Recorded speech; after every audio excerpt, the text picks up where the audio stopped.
প্রিয় শিক্ষার্থীবৃন্দ, আশা করি তোমরা ভালো আছো। তোমাদেরকে হেমন্তের শুভেচ্ছা।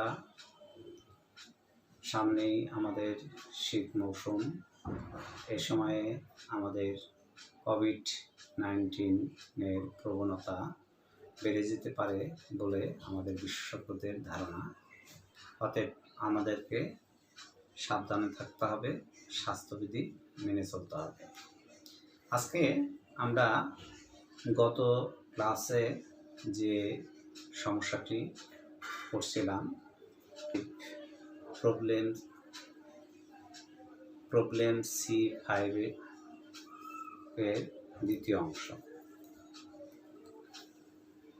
এখানে আমরা একটি সমস্যা দেখি। 13% perpetual preferred stock of টাকা 100 par value sold for টাকা 120 with a flotation cost 5 per share। এখানে আমরা দেখতে পাচ্ছি যে এই অগ্রাধিকার শেয়ারে আমাদের কোনো সময়ের কথা উল্লেখ নেই। যেহেতু সময়ের কথা উল্লেখ নেই, সেজন্য এটি অপরিশোধযোগ্য অগ্রাধিকার শেয়ার।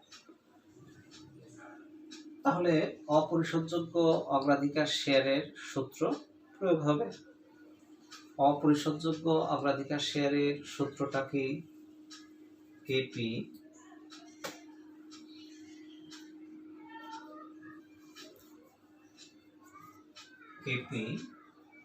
ইকুয়াল পিডি বা DP P0 minus rotation cost. আমরা ইতিপূর্বে তোমাদের যে ক্লাস করেছি সেখানে এটির ব্যাখ্যা দেওয়া আছে, আমরা বিস্তারিত আলোচনা করেছি সেখানে। তাহলে পিডি মানে প্রেফারেড স্টক ডিভিডেন্ড, P0 অর্থ market price of preferred stock, minus rotation cost মানে উত্তোলন ব্যয়। এখানে আমরা প্রথমে শনাক্ত করি, এটি ছিল তাহলে আমাদের ফেস ভ্যালু, আর এটি ছিল আমাদের মার্কেট ভ্যালু বা সেলস ভ্যালু। তাহলে সেলস ভ্যালু যেটি, এটি আমাদের P0। P0 মানে আমরা কি বলেছিলাম? Market price of preferred stock. এখানে আরেকটি বিষয় আছে, সেটি হলো 5 পার শেয়ার। ফ্লোটেশন কস্ট, এটি ফ্লোটেশন কস্ট। তবে এক্ষেত্রে খুব সাবধানতা অবলম্বন করতে হবে। আমাদের আগের অঙ্কগুলিতে আমরা দেখেছিলাম যে এখানে 5% বলা থাকতো, কিন্তু এখানে কিন্তু বলা আছে 5 পার শেয়ার, অর্থাৎ শেয়ার প্রতি 5 টাকা। এখানে কিন্তু কোনো ক্যালকুলেশন হবে না, ঠিক আছে? তাহলে যদি আমরা অঙ্কটার সামারি করি, তাহলে কি করতে পারি? আমরা প্রথমে পিডি কত হবে? পিডি নির্ণয় হবে কিসের উপর? আমরা বলেছিলাম ফেস ভ্যালুর উপর। তাহলে ফেস ভ্যালু ছিল কত? ফেস ভ্যালু ছিল 100 টাকা গুণন কত পার্সেন্ট? 13% অগ্রাধিকার। তাহলে পিডির পরিমাণ 13 টাকা। আমাদের P0 আছে 120 টাকা, এবং এফসি অর্থাৎ ফ্লোটেশন কস্ট এক্ষেত্রে এখানে আছে 5 টাকা। সুতরাং আমরা যদি কস্ট অফ প্রেফারেড স্টক করি, তাহলে কি হবে? পিডি অর্থ 13 গুণন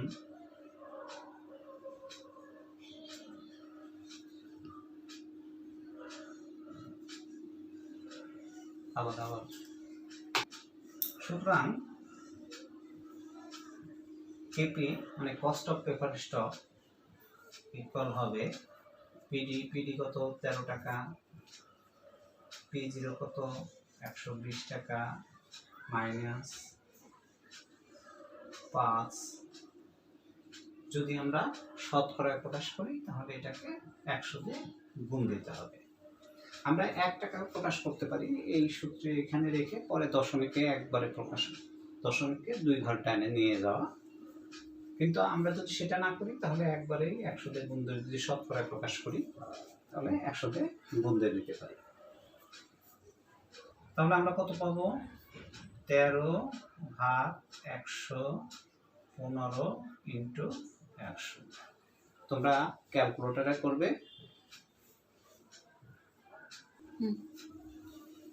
এটি ক্যালকুলেটরে করলে এটির মান আসবে 11.30%। তোমাদের একটা কথা মনে রাখতে হবে, যদি আমরা এই সূত্রে এই 100 ব্যবহার না করতাম তাহলে কি হতো, এটির মান আসতো 0.1130। সেক্ষেত্রে শতকরায় যখন প্রকাশ করতাম তখন কি করতাম, বা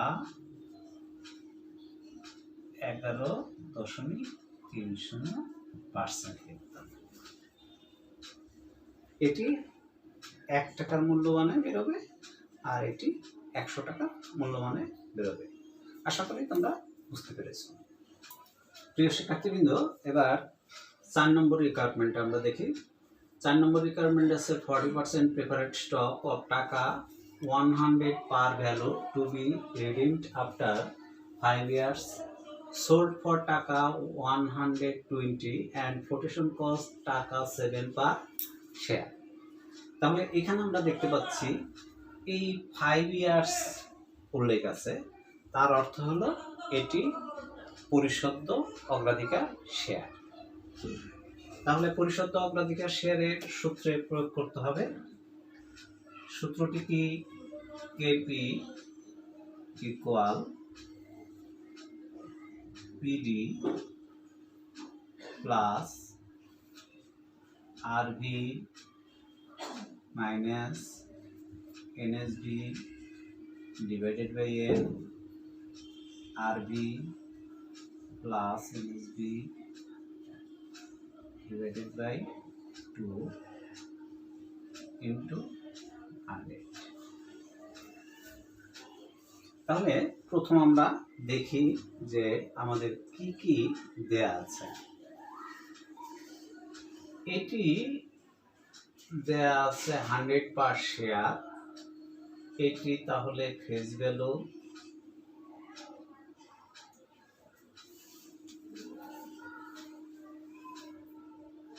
এটির বলা ছিল 100 par value to be redeemed after 5 years। তাহলে রিডিমড ভ্যালু আলাদা করে দেয়া নেই, যেহেতু রিডিমড ভ্যালু আলাদা করে দেয়া নেই আমরা বলেছিলাম, তাহলে ফেস ভ্যালু এবং রিডিমড ভ্যালু একই ভ্যালু হবে। তাহলে এটি আমাদের আরভি। সোল্ড ফর টাকা 120, তাহলে এটা আমাদের এসভি, এন্ড ফ্লোটেশন কস্ট 7, তাহলে এটা হলো FC.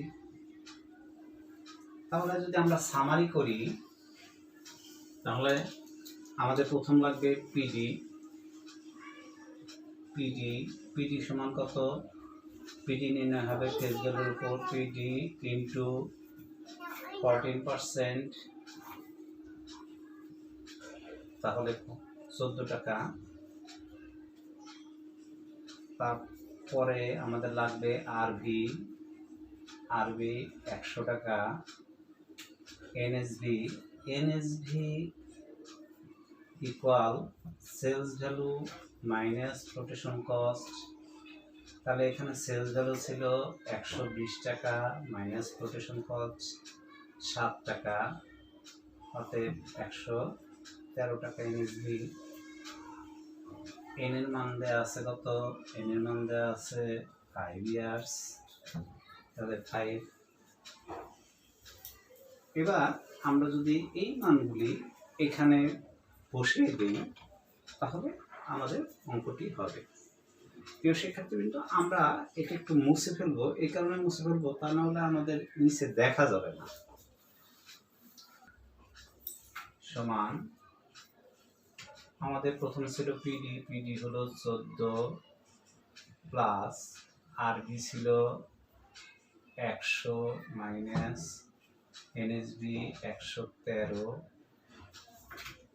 By 5 divided by 100 plus 113 divided by 2 into 100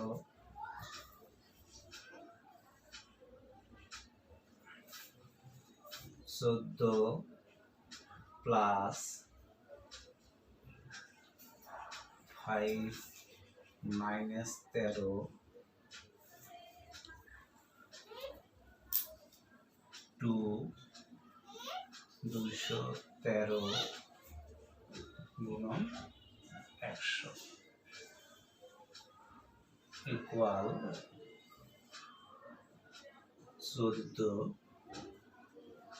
plus মাইনাসে মাইনাস 13কে যদি 5 দিয়ে ভাগ করা যায় তাহলে 5 দুগুণে 10, তাকে 3 5 36, তাহলে 2 টাকা 60 পয়সা। আর 213কে যদি 2 দিয়ে ভাগ করি 1 0 6 দুগুণে 12 1 106 টাকা 50 পয়সা ইন্টু 100। এবার আমরা 114 থেকে যদি 2 টাকা 60 পয়সা বাদ দেই তাহলে থাকে 11.40 আর নিচে 160 টাকা 50 ইন্টু 100। আমরা যদি ক্যালকুলেটরে করি তাহলে আমাদের এটির মান আসবে 10.70%। তাহলে হয়ে গেল আমাদের এটি অ্যান্সার। আশা করি বুঝতে পেরেছ। এবার 5 নম্বর requirement, common stock selling at current market price of টাকা 175 and current dividend declared is টাকা 14 per share, which is the expected to growth at the rate of 6%, rotation cost being 5% of market price। তাহলে এটি আমাদের common স্টকের অঙ্ক এবং যেহেতু আমাদের এক্সপেক্টেড টু গ্রোথ, তার অর্থ এটি গ্রোথ রেট দেয়া আছে, তার অর্থ দাঁড়ালো যে এটি গ্রোথ মডেলের অঙ্ক এবং গ্রোথ মডেলের সূত্র দিয়ে এটি করতে হবে। তাহলে গ্রোথ মডেলের সূত্র কি? KE cost of equity equal D1 divided by P0 minus rotation cost into 100 plus 0। এবার আমরা এই সমস্যাটির সামারি দেখি। আমাদের লাগবে D1,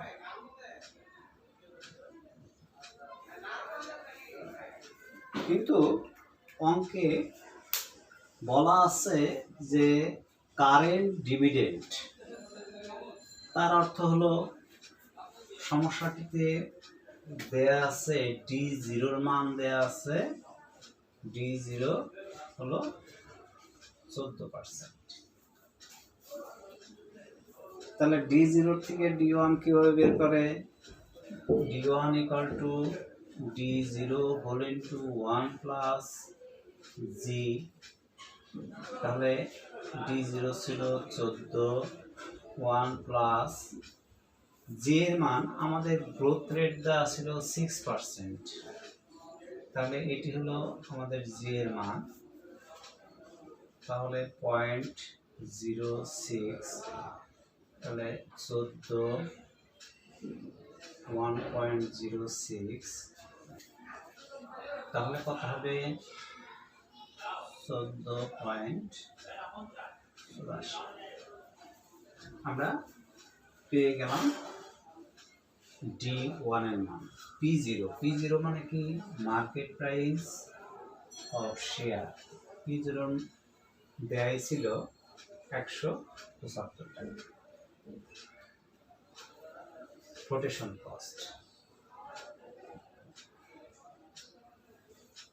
কস্ট সম্পর্কে বলা ছিল, flotation cost being 5% of market price. তাহলে মার্কেট প্রাইস কত ছিল? 175 টাকা ইন্টু 5% ইকুয়াল কত হবে? 8.75। এবং আমাদের জি এর মান 6% এখানে দেয়া আছে, তাহলে জি এর মান 0.06। এবার এই মানগুলি এখানে বসিয়ে দিই। কত?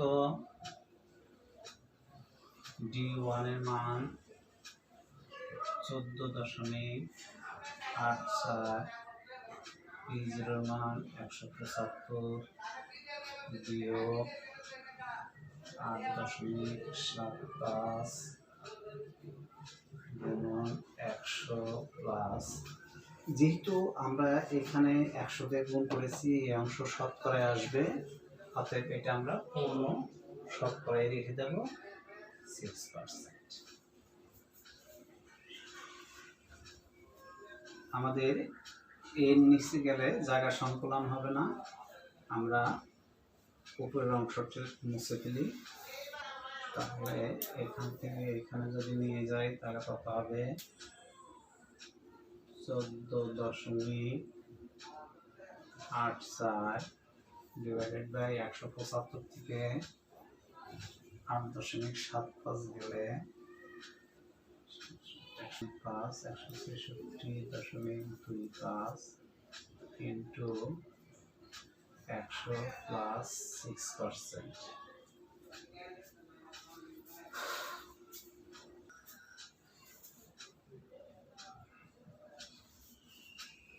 স্টার্ট করেন।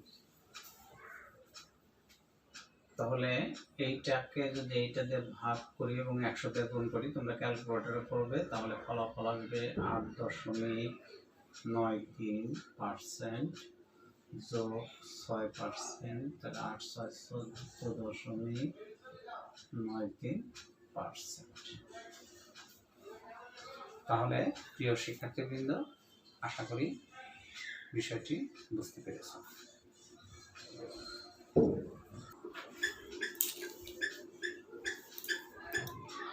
6 নম্বর রিকোয়ারমেন্টটা দেখি। 6 নম্বর রিকোয়ারমেন্টে আছে a common share of company with does not believe in further external financing is selling for টাকা 150 ইজ earning per share is 25 and dividend payout ratio is 50%. The expected growth rate is 8%.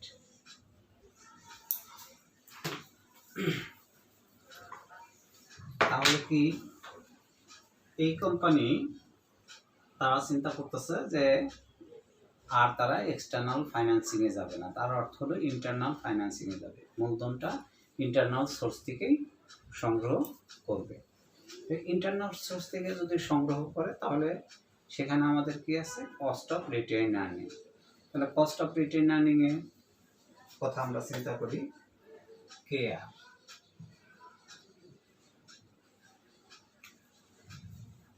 আমরা ইতিপূর্বে যখন কস্ট অফ রিটেন আর্নিং এর নিয়ে আলাদা একটি class করিয়েছিলাম, সেখানে আমরা বলেছিলাম যে যদি পার্সোনাল ট্যাক্স না থাকে তাহলে কে আর সমান হবে কে, এবং একই সাথে আরেকটি কথা বলেছিলাম যে কস্ট অফ ইকুইটিতে যদি ফ্লোটেশন কস্ট না থাকে তাহলে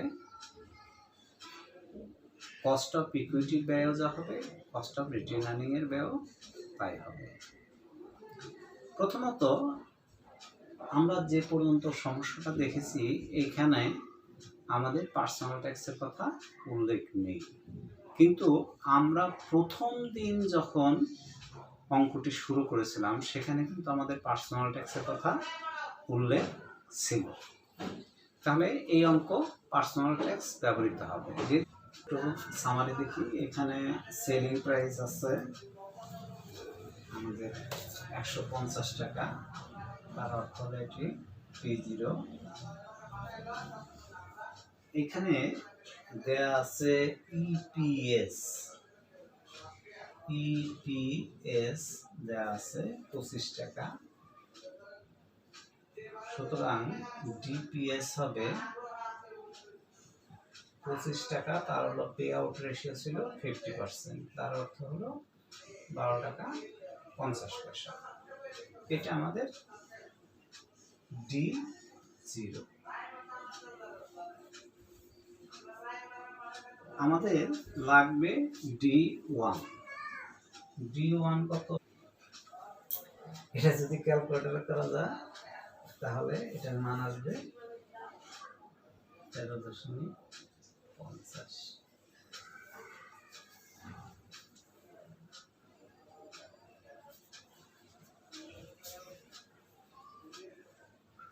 P0 কত ছিল?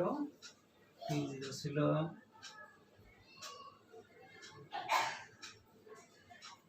150।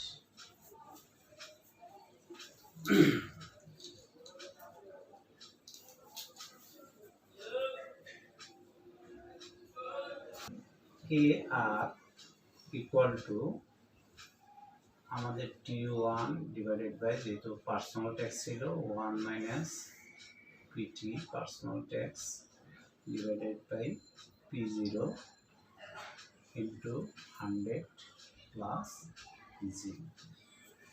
আমাদের একটা কথা আবারও তোমাদেরকে স্মরণ করে দিই যে কস্ট অফ রিটেন আর্নিং যদি একই উপাত্তেও থাকে তাহলে ফ্লোটেশন কস্ট আসবে না, বিবেচনা আসবে না, কারণ যেহেতু অভ্যন্তরীণ উৎস থেকে আমরা অর্থ সংগ্রহ করছি, অতএব বিক্রয়জনিত কোনো ব্যয় এক্ষেত্রে হবে না। তাহলে এবার এইগুলির যদি মান বসিয়ে দিই তাহলে 13.50 1 মাইনাস পার্সোনাল ট্যাক্সের পরিমাণ কত ছিল, অর্থাৎ 25, P0 এর মান ছিল 150 ইন্টু 100 প্লাস 0 মান ছিল 8%, তাহলে 13.50 ইন্টু 75 150 ইন্টু 8%, 100 যোগ 8%।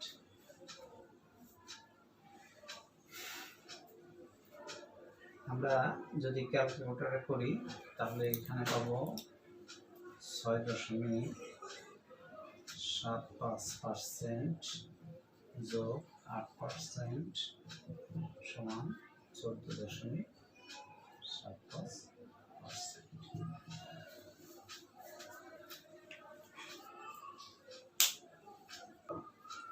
প্রিয় শিক্ষার্থীরা, আমাদের ভিডিওটি আর দীর্ঘায়িত করা যাবে না,